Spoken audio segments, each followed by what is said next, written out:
Welcome to Belief Busters Podcast, where we change the world one belief at a time. True transformation happens when we question if the beliefs we hold are of truth, or simply someone else's belief that we have internalized as our own. I'm your host, Rev. Cherie Taylor-Jones, and I'm glad you could join us on the journey. Feel that anticipation. Yes, it's in the air. Christmas time. That's this season of sacredness, this season of love. And you may feel this pull to create anew, to create from that sacred knowing, from that place of love. Sharing the truth. We are all of God. We are all of God. Now, I know sometimes in the last couple of years, it's kind of been feeling a little tumultuous, and it feels like we've been challenged. But I'm here to invite you to see that as a moment to create anew. To find new ways to create in love, in truth, in the knowing of who and what we are, God expressing. So I'm going to share with you a video that I just think is really powerful of a time long ago that was really tumultuous, and yet, they figured out a way to create anew. This is a true story written by History.com. The Christmas truce occurred on and around Christmas Day 1914, when the sounds of rifles firing and shells exploding faded in a number of places along the Western Front during World War I, in favor of holiday celebrations. During the unofficial ceasefire, soldiers on both sides of the conflict emerged from the trenches and shared gestures of goodwill. Starting on Christmas Eve, many German and British troops fighting in World War I sang Christmas carols to each other across the lines, and at certain points the Allied soldiers even heard brass bands joining the Germans in their joyous singing. At the first light of dawn on Christmas Day, some German soldiers emerged from their trenches and approached the Allied lines across no man's land, calling out, "Merry Christmas!" in their enemies' native tongues. At first, the Allied soldiers feared it was a trick, but seeing the Germans unarmed, they climbed out of their trenches and shook hands with the enemy soldiers. The men exchanged presents of cigarettes and plum puddings and sang carols and songs. Some Germans lit Christmas trees around their trenches, and there was even a documented case of soldiers from opposing sides playing a good-natured game of soccer. German Lieutenant Kurt Ziemisch recalled how marvelously wonderful, yet how strange it was. The English officers felt the same way about it. Thus, Christmas, the celebration of love, managed to bring mortal enemies together as friends for a time. Some soldiers used their short-lived ceasefire for a more somber task, the retrieval of the bodies of fellow combatants who had fallen within the no man's land between the lines. The so-called Christmas truce of 1914 came only 5 months after the outbreak of war in Europe and was one of the last examples of the outdated notion of chivalry between enemies in warfare. It was never repeated. Future attempts at holiday ceasefires were quashed by officers' threats of disciplinary action. But it served as heartening proof, however brief, that beneath the brutal clash of weapons, the soldiers' essential humanity endured. During World War I, the soldiers on the Western Front did not expect to celebrate on the battlefield, but even a world war could not destroy the Christmas spirit. World War I, 1914, in the middle of hell on earth, they created a moment of heaven on earth.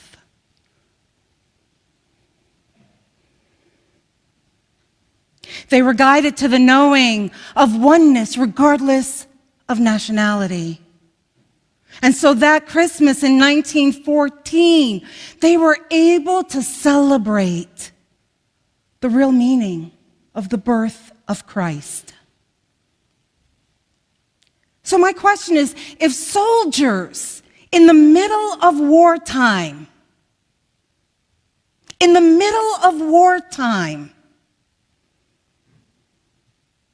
could create anew for that one moment, what could you create?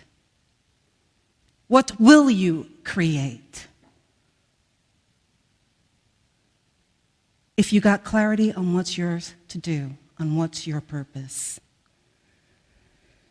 So as we continue on our Advent celebration, I'm inviting you to find new ways to listen to spiritual guidance.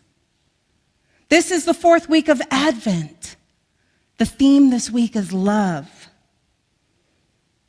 Love. Love. And yet often during this time of the year, what's happening? We're so busy hurrying up and trying to do all that's needed to get done in preparation for Christmas. At times we are abrupt and harried as we check those tasks off our list. We may even feel anxious and stressed out by all the demands made on us.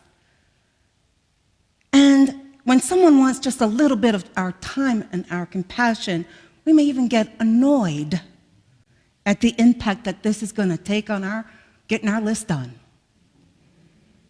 We get so caught up in these tasks that we confuse these tasks for goals in our creation plans.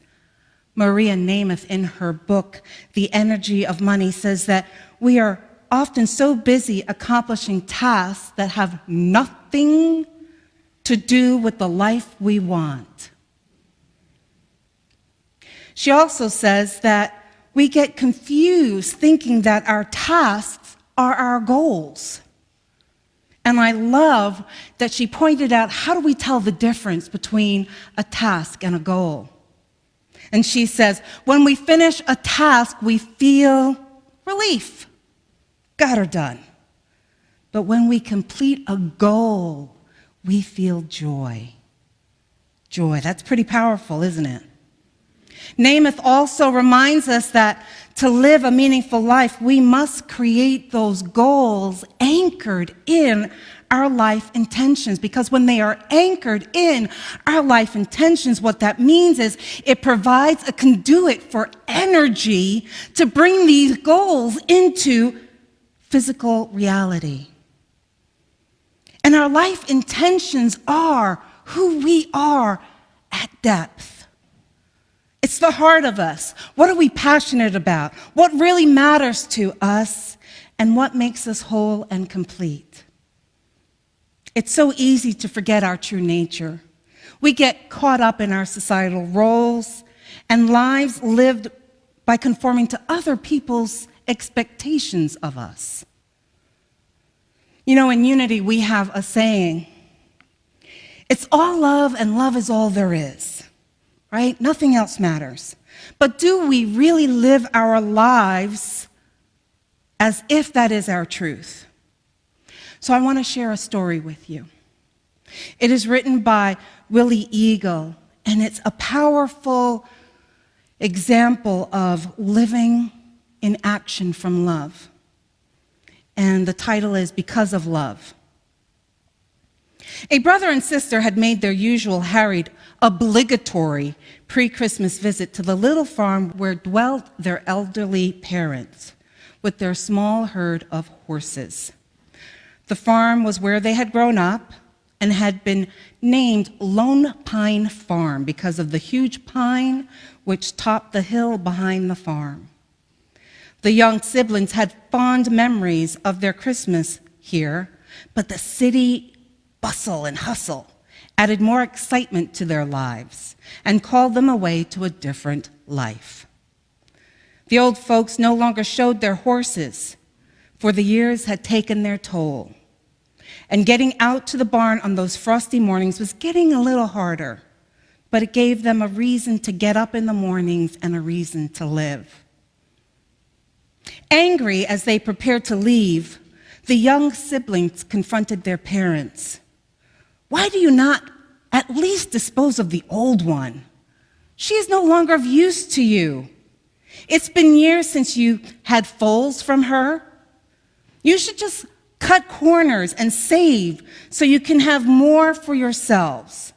How can this worn-out horse bring anything else but expense and work? Why do you keep her anyway?" The old man looked down at his worn boots, holes in the toes. He scuffed the barn floor and replied, "Yes, I could use a new pair of boots." His arm slid defensively around the old one's neck as he drew her near with gentle caressing. He rubbed her softly behind her ears. He replied, "We keep her because of love. Nothing else, just love." Baffled and irritated, the young folks wished their parents a Merry Christmas and headed back toward the city as darkness stole across the valley. So it was that because of that unhappy leave-taking, no one noticed the insulation smoldering on the frayed wires in the barn. None saw the first spark fall. In a matter of minutes, the whole barn was ablaze and the hungry flames were licking at the loft full of hay. With a cry of horror and despair, the old man shouted to his wife, "Call for help!" as he raced to the barn to save his beloved horses. But the flames were roaring now, and the blazing heat drove him back. He sank sobbing to the ground, helpless before the fire's fury. His wife, back from calling for help, cradled him in her arms. Clinging to each other, they wept at their loss. By the time the fire department arrived, only smoking, glowing ruins were left, and the old man and his wife, exhausted from their grief, huddled together before the barn.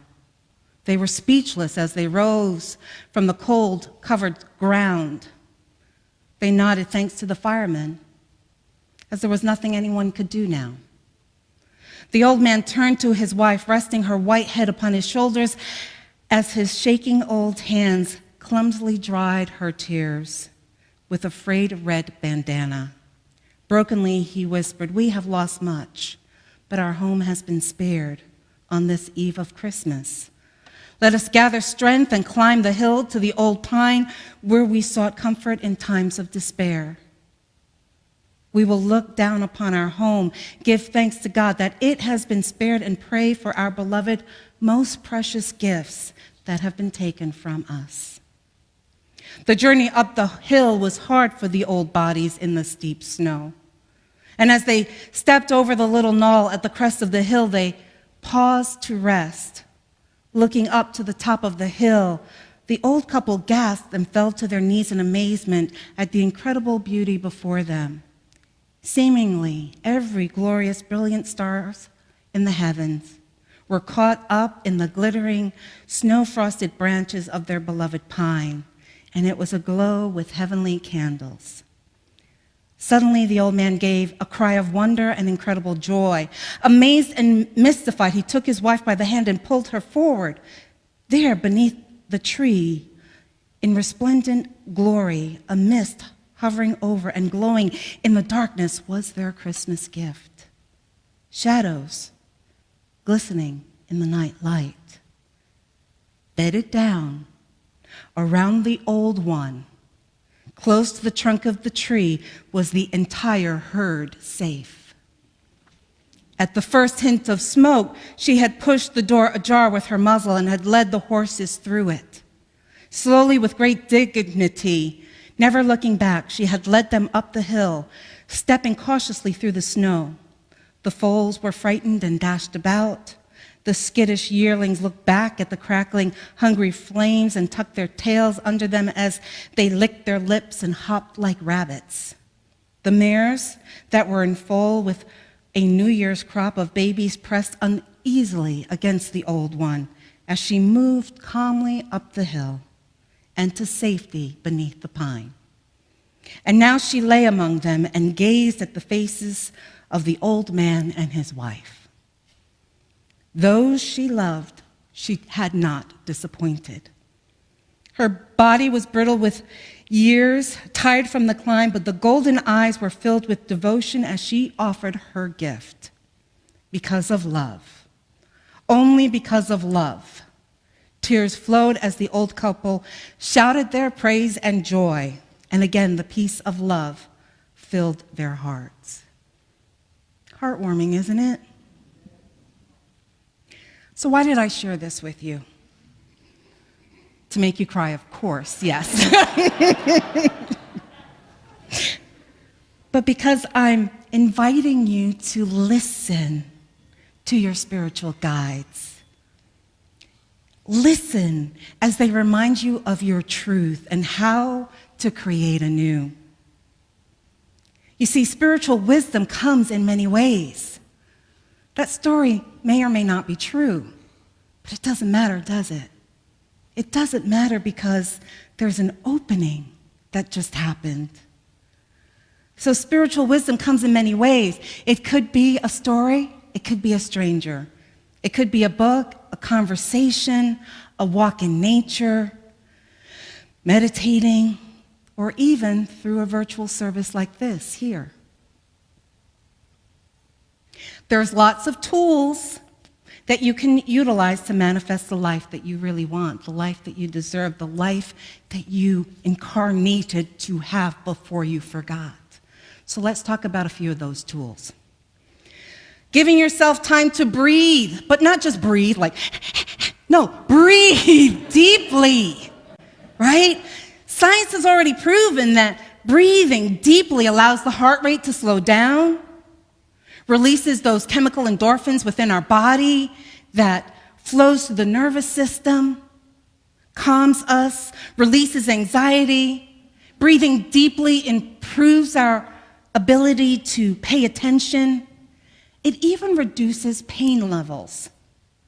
And guess what? With reduced pain, with reduced anxiety, we get to focus not within, right? We get to be able to focus outside of our small and finite world. And then we connect to source and guides. Because once we move past our small finite world, we now have the chance to go beyond this realm. We are then able to connect in beautiful, mystical ways to God, to allness, to our spirit guides, to our ancestors, and gain spiritual insights and honor the truth that you are a spiritual being. It's so easy to forget that when we are here on planet Earth. And then, as we do that communing, we get to remember our life intentions. You know, those agreements that we made before we incarnated here? We get to remember those. And from this awakened awareness, then, we get to commit to living our truth. Commit to writing those goals down that we remember. How are we going to live that life? Through the goals now from that loving intention. And lastly, making room for God, Spirit, ancestors. Making room for them to support us. Because it's so often that we think we are doing this alone. Suck it up, Buttercup. I don't know how many times I've said that to myself. Suck it up, Buttercup. Just do it, right?